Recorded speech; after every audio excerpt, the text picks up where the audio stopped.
Step जो सबसे बहुत इंपॉर्टेंट है। इसकी वैलिडेशन बीच में इन्होंने 3 साल कर दी थी जब कोविड हुआ था, लेकिन अब वो वापस से रिड्यूस करके 2 साल कर दिया। Recommend going to an IELTS और PTE सेंटर।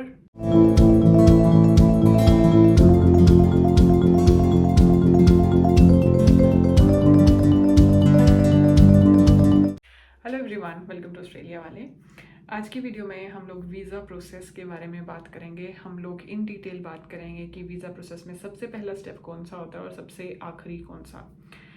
थोड़ी बहुत नॉलेज अगर आपको पहले से होती है अपने वीज़ा के बारे में तो आपके बहुत कम चांसेस होते हैं बेवकूफ़ बनने के and falling prey to the agents.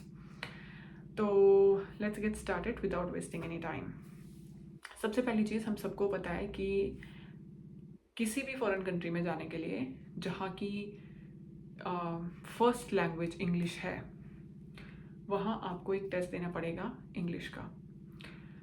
Australia में बहुत फेमस है IELTS और PT, और इन्हीं दोनों टेस्ट को ज़्यादा वैलिडेशन दी जाती है। टोफल वगैरह इन्होंने बीच में बंद कर देते हैं, but still I would still recommend कि आप IELTS और PT ही करो। तो इनकी वेबसाइट पे, ऑस्ट्रेलिया की गवर्नमेंट की वेबसाइट पे जो वीज़ा रूल्स चेंज हुए थे, please go through that once. अगर नहीं है तो मैंने एक वीडियो भी अपलोड की थी, शुरुआत में होगी चैनल के, जिसमें मैंने आपको वीज़ा रूल्स के बारे में बताया था। अब जो रूल्स चेंज हुए हैं उनमें स्पेसिफिकली इन्होंने ये भी बताया है कि जो IELTS और PT का स्कोर है वो बढ़ा दिया गया है for both graduates and post graduates. So please go through that. जैसे कि 5.5 होता था, वो 6 कर दिया है फॉर ग्रेजुएट्स। तो आपको भी पता है कि अगर आपको ऑस्ट्रेलिया आना है फॉर एग्जाम्पल, तो आपका सपना तभी पूरा होगा ऑस्ट्रेलिया आने का जब आपका स्कोर अच्छा होगा, which is the first step जो सबसे बहुत इंपॉर्टेंट है। इसकी वैलिडेशन बीच में इन्होंने 3 साल कर दी थी जब कोविड हुआ था, लेकिन अब वो वापस से रिड्यूस करके 2 साल कर दिया। आपको एक और चीज़ इन्होंने बहुत इंपॉर्टेंटली चेंज की है कि जब आप अपना वीज़ा अप्लाई करो तो आपने उसी साल, यानी कि उन 12 महीनों के अंदर ही टेस्ट दिया हुआ होना चाहिए। तो एक तो आप स्कोर रिव्यू हुआ है और दूसरा ये कंडीशन, पहले ऐसा कुछ नहीं था। तो आप अपना अच्छे से टेस्ट प्रिपेयर करो। देखो, अगर आपका कम्युनिकेशन अच्छा है, if you have good comprehension, तो मुझे नहीं लगता कि आपको बहुत ज़्यादा ट्रेनिंग की ज़रूरत होती है, but then still I would still recommend going to an IELTS और PTE centre, because of the reason कि आपको पता चलता है अपना लेवल। आप कंपटीशन में आ जाते हो। When you are sitting at home practising, it's all right, but then you don't know कि आपका लेवल कहाँ है। क्लास में जाते हो, आपको बहुत तरह के बच्चे मिलते हैं, कुछ आपसे ऊपर, कुछ आपके लेवल के, कुछ आपसे नीचे वाले लेवल के। सो यू नो कि आपका स्कोर कहाँ तक आ सकता है और मार्केट में और कैसा कैसा बच्चा है। तो you know that gives you a sense of competition and confidence. तो आई वुड ऑलवेज रिकमेंड कि हमेशा जाओ, प्रैक्टिस करो, वहाँ पर कंपटीशन होगा, तुम्हें अपना लेवल भी पता चलता है। एक बड़ी इंपॉर्टेंट चीज़ है जो मैं शायद हमेशा मेंशन करती हूँ, पता नहीं मैंने अपनी वीडियोस में भी ये मेंशन किया है या नहीं। प्लीज़ कोचिंग ऐसे ट्रेनर से लो जिन्होंने खुद एग्ज़ाम दिया हुआ हो। मैं इंडिया में इसी बैकग्राउंड से आती हूँ। बहुत सारे ऐसे ट्रेनर्स हैं जो IELTS और PT पढ़ाते हैं, लेकिन उन्हें खुद कभी एग्ज़ाम नहीं दिया। जब वो बात करते हैं तो उनकी कम्युनिकेशन स्किल्स में बहुत प्रॉब्लम होती है, उनके खुद से ग्रामेटिकल एरर्स होते हैं। लेकिन बच्चे बेचारे जो +2 करके आए हैं, या फिर हिंदी मीडियम से पढ़े हैं, या फिर ग्रेजुएशन कर लिया है ना, पोस्ट ग्रेजुएशन के लिए जाना चाहते हैं, थोड़ा बहुत वर्क एक्सपीरियंस भी है। बट देन अगेन, देखो, मैं गांव से हूँ तो आई अंडरस्टैंड दिस कम्प्लीटली कि हमें वो एनवायरनमेंट नहीं मिलता जहाँ पे हम इंग्लिश बोलना शुरू कर दें। So that's why we lack there. और इसका फ़ायदा ये IELTS और PT वाले ट्रेनर्स उठाते हैं। जिसने खुद एग्ज़ाम नहीं दिया, आप मुझे बताओ कि वो कैसे आपको बताएगा कि पेपर में ये वाला क्वेश्चन आया था। इंटरनेट पे बहुत सारी वीडियोस पड़ी हुई हैं, आप कहीं से भी उठा के देख लो, आपको पता चल जाएगा IELTS GT में कैसे कैसे क्वेश्चन आते हैं, IELTS एकेडमिक्स में कैसे कैसे क्वेश्चन आते हैं, आपके एसेज कैसे होंगे, आपके रीडिंग के पैसेज कैसे होंगे, सब कुछ आपको ऑनलाइन मिल जाता है। पर आपको ट्रेनर चाहिए, क्यों? ताकि आपको थोड़ा बहुत ये पता चल सके कि उनको सोल्व कैसे करना है। वो कौन बताएगा? जब उसने खुद ने एग्ज़ाम दिया हुआ हो। मैंने IELTS का एग्ज़ाम दिया था पहले, then I took my PT, और उसके बाद मैं यहाँ आई थी। मैं हमेशा ये रिकमेंड करती हूँ कि प्लीज़ कोशिश करो ऐसे ट्रेनर से कोचिंग लो जिसने एग्ज़ाम दिया हुआ है और उसका अच्छा स्कोर है। देयर इज़ नो पॉइंट कि किसी ने IELTS का एग्ज़ाम दिया, उसके खुद 5.5 बैंड और 6 बैंड आए हुए हैं और वो आपको ट्रेनिंग दे रहा है। What's the point? पीपल से कि नहीं नहीं ट्रेनिंग का या टीचिंग का मेथड अच्छा होना चाहिए, ऑफ कोर्स दैट मैटर्स, लेकिन अगर उसका खुद का ही इतना स्कोर है तो मतलब उसने काफ़ी गलतियाँ करी होंगी, तो वो आपको कैसे बढ़ा सकता है? If you are aiming for 6 और 7, एटलीस्ट आपका ट्रेनर 8 या 8.5 वाला तो होना चाहिए ना। लाइक सपोज अगर आपको पीटी में आप 8 या से 87 85 ऐसा कुछ स्कोर कर रहे हो, तो जिसका 90 होगा वो आपको पढ़ा पाएगा, ना कि जिसका 60 होगा वो। तो यू हैव टू थिंक, थोड़ा सा रिसर्च करो, अपने ट्रेनर से पूछो कि क्या आपने एग्ज़ाम दिया हुआ है खुद से। बहुत लोग ऑफेंसिव ले जाएंगे, but it's all right, it's your right to ask this, तो पूछो। तो सबसे पहला आपका आइल्स का एग्ज़ाम होता है। आइल्स का रिजल्ट बहुत जल्दी आ जाता है, से इन 13 डेज। और पीटी का तो कई बार ऐसे होता है कि आप टेस्ट देके घर आ रहे हो तो वो आ भी जाता है, बिकॉज इट्स ऑल कंप्यूटराइज्ड। तो अब जैसे ही आपका स्कोर आता है, आप जाते हो किसी एजेंट के पास to give your documents to get the offer letter. ठीक है, सबसे पहला हमारा हो गया आइल्स पीटी का एग्ज़ाम, हमारा स्कोर आ गया जो हम चाहते हैं। उसके बाद we go for you know specific university. अब हमारी ना लोकेशंस फिक्स्ड होती हैं कि मेरे को सिडनी जाना है, मेरे को मेलबर्न जाना है, मेरे को पर्थ जाना है, जो भी आपकी प्रेफर्ड लोकेशंस हैं, वहाँ की यूनिवर्सिटीज़। बेटर हमेशा ये रहता है कि आप खुद से रिसर्च करो। सपोज करो आप थोड़ी रिसर्च करके गए हो एंड यू नो कि हाँ ये यूनिवर्सिटी अच्छी है, यहाँ भी ये कोर्स भी अवेलेबल है, तो आप जाके अपने एजेंट को बताओ कि मैंने ये चेक किया था, यहाँ ये कोर्स अवेलेबल है, आप प्लीज़ अप्लाई कर दो। अब आप बोलोगे एजेंट की क्या ज़रूरत है, हम खुद क्यों नहीं कर सकते? पहले कर सकते थे, लेकिन अब बहुत सारी यूनिवर्सिटीज़ हैं ऑस्ट्रेलिया की जिन्होंने एजेंट नॉमिनेशन मांगना शुरू कर दिया है। तो मैं आई थी तो मैं भी खुद ही करना चाहती थी, पर मुझे बाद में पता चला कि एजेंट नॉमिनेशन चाहिए, तो इसलिए एक एजेंट ही आपके बेसिस पे अप्लाई करेगा। Suppose if you go through a list of universities, आपने 3 या 4 यूनिवर्सिटीज़ ले ली अलग अलग एरिया की, जो भी आपको प्रेफरेंस है, और आपने अपना कोर्स डाल के उसमें उनको बोल दिया कि आप प्लीज़ मेरे ऑफर लेटर के लिए अप्लाई कर दो। यूजुअली ऑफर लेटर अप्लाई करने की कोई फ़ीस नहीं होती।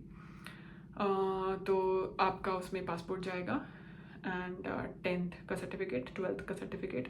अगर आपने कोरोना वैक्सीन्स भी अभी जा रही थी और आई थिंक अभी भी जाएंगी। अगर आपने ग्रेजुएशन किया तो ऑफ कोर्स ग्रेजुएशन, अगर आपको थोड़ा बहुत वर्क एक्सपीरियंस है तो वो भी।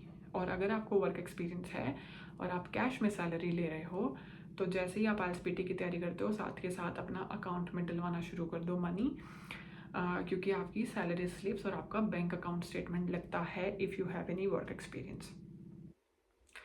तो ये सारे डॉक्यूमेंट्स आप उनको देके आ जाते हो एंड देन आप बोलते हो कि हमारा ऑफर लेटर के लिए अप्लाई कर दो। ऑफर लेटर कोई कोई यूनिवर्सिटी जल्दी दे देती है, कोई कोई बहुत टाइम बाद देती है, but I think again Australia का जो नया रूल है, अब इन्होंने कैपिंग कर दी है एडमिशन्स पे भी, तो आई थिंक अब वो जो प्रोसेसिंग टाइम है वो थोड़ा सा कम हो जाएगा, क्योंकि लिमिटेड नंबर ऑफ एप्लीकेशंस हो गई हैं। उसके बाद आपका सपोज ऑफर लेटर आ गया। जैसे ही आपका ऑफर लेटर आता है, आप साथ साथ अपना इंटरव्यू प्रिपेयर करना शुरू कर दो। इंटरव्यू प्रिपेयर करना बिल्कुल भी मुश्किल नहीं होता, गिने चुने वही क्वेश्चंस हैं, वही घुमा फिरा के पूछे जाएंगे। अगर आपने अपनी यूनिवर्सिटी खुद रिसर्च करी है, अगर आपने अपना कोर्स खुद ढूंढा है, तो आपको इंटरव्यू में कोई प्रॉब्लम नहीं होगी। वैसे भी नहीं होती है, क्योंकि क्वेश्चंस ऑलमोस्ट सबके सेम ही होते हैं। मैं एक अलग से वीडियो बनाऊंगी जिसमें मैं आपको बताऊंगी कि आप यूनिवर्सिटी का इंटरव्यू कैसे प्रिपेयर कर सकते हो। कोई एग्जाम्पल हम लोग किसी भी यूनिवर्सिटी का लेके then we will talk about it. तो आप साथ साथ अपना इंटरव्यू प्रिपेयर करते रहो। जहाँ से भी आप अपना वीज़ा का प्रोसेस शुरू करोगे, ज़्यादातर ये उसी एजेंट की रिस्पॉन्सिबिलिटी होती है कि वो आपको आपका इंटरव्यू भी क्लियर कराए। तो पहले तो क्या होता है, आपका जो एजेंट है पहले आपका इंटरव्यू वही लेगा, 2-3 अलग अलग ब्रांच से इंटरव्यू करा देंगे if they are very serious about it.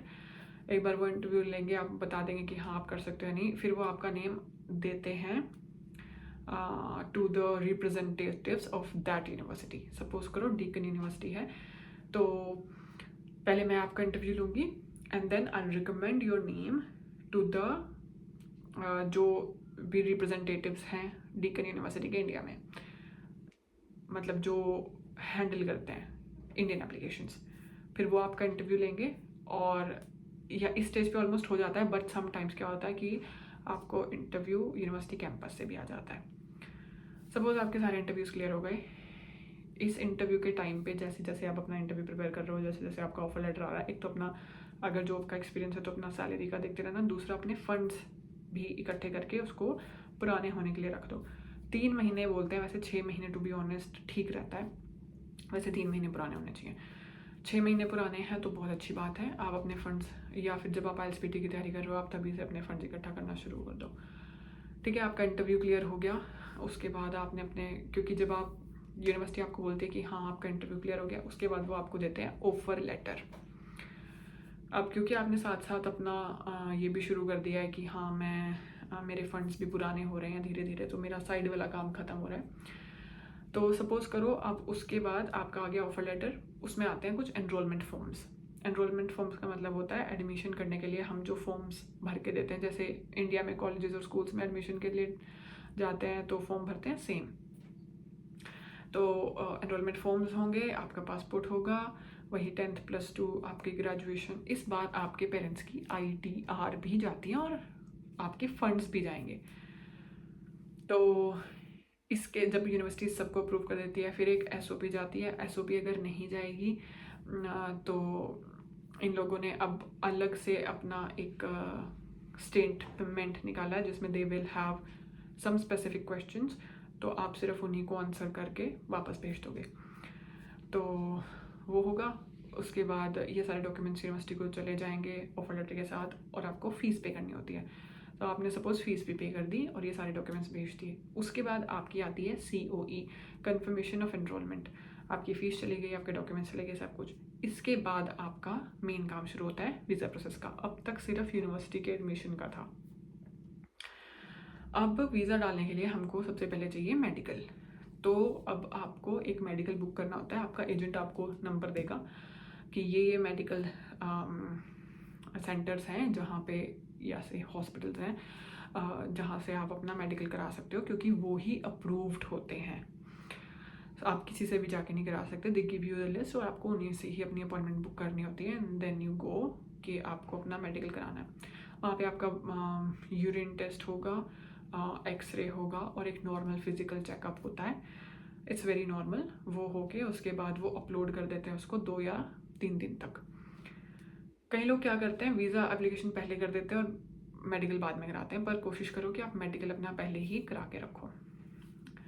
अब आपकी फ़ीस जा चुकी है। अब आपका क्या होगा, आपका जो COE यूनिवर्सिटी ने दिया है वो जाएगा, आपका पासपोर्ट साइज़ फ़ोटो, आपका मेडिकल, यही कोविड की डॉक्यूमेंट्स, आपके सारे फंड्स, कितनी आपकी FDs हैं, कितना आपके अकाउंट में पैसा पड़ा है, कितनी आपकी ITRs हैं। अब जो आपको स्पॉन्सर करते हैं, स्पॉन्सर का मतलब जो आपको बाहर पढ़ने भेज रहे हैं, यानी कि आपके पेरेंट्स, उनकी ITR लगेगी, उनके बैंक स्टेटमेंट्स लगेंगे, उनके पास अगर कोई FD है तो वो लगेगी। एक बात जो मैं बताना ये बीच में स्किप कर गई कि इन्होंने फंड्स भी बढ़ा दिए हैं, तो वो भी रिव्यू कर लेना, नहीं तो मेरी सबसे पहले वाली वीडियो देख लेना, उसमें मैंने बताया हुआ है। तो सारे के सारे फंड्स लगेंगे और जितने भी डॉक्यूमेंट्स हैं ये नोटराइज्ड होंगे, प्रॉपर्ली साइंड होंगे, और आपकी एम्बेसी फ़ीस जाएगी, एंड देन वोइला आपका वीज़ा अप्लाई हो जाएगा। EMI अकाउंट करके हम लोग ऑस्ट्रेलिया की वेबसाइट पे एक ID बनाते हैं, EMI अकाउंट। वहाँ पे सारी डिटेल्स भर जाती है, आपके डॉक्यूमेंट्स अपलोड करे जाते हैं, आप देख भी सकते हो। बहुत सारे एजेंट तो आपको EMI का अकाउंट की डिटेल्स भी नहीं देते, लॉगिन डिटेल्स, पर कोशिश करो कि ले लो ताकि आपको पता चल जाए कि क्या क्या डॉक्यूमेंट्स आपके अपलोड हुए हैं। वहीं पर ये क्वेश्चंस भी आते हैं कि इस बच्चे का ये वाला डॉक्यूमेंट रह गया तो आप ये भी अपलोड कर दो, ऐसा कम्युनिकेशन उसी के थ्रू होता है। अब बहुत सारे केसेस में एम्बेसी का इंटरव्यू भी आना शुरू हो गया, तो मेरा भी इंटरव्यू आया था जैसे मैंने आपको पहले भी बताया, तो आपके भी इंटरव्यू आने के चांस हैं। तो अपना इंटरव्यू सेम जैसे यूनिवर्सिटी का था, बस थोड़ा सा डीपली वो पूछेंगे। अपनी स्टेटमेंट्स में देख लेना कहाँ कहाँ बड़ी बड़ी ट्रांजेक्शन्स करी हैं, you should know, you should be able to answer them. So I think that's it. और उसके बाद जब आपका, अब जो क्या होता है, ये कुछ ऑटोमेटिक वीज़ाज़ भी होते हैं, 1 घंटे में या विदिन अ मिनट आ जाते हैं, और कुछ ऐसे वीज़ाज़ होते हैं जो इंटरव्यू के बेस पे आएंगे। अब जो इंटरव्यू के बेस पे आते हैं तो इंटरव्यू में ही आपको पता चल जाता है कि आपने इंटरव्यू कैसा दिया और आपका वीज़ा आएगा या नहीं। तो I think that's it. I've covered the maximum things. I know this video is a bit long. Baki, all the best. I'll see you in the next video. Take care of yourself. And if you want, if you like the information on this channel, you can always subscribe. Thank you. Bye bye.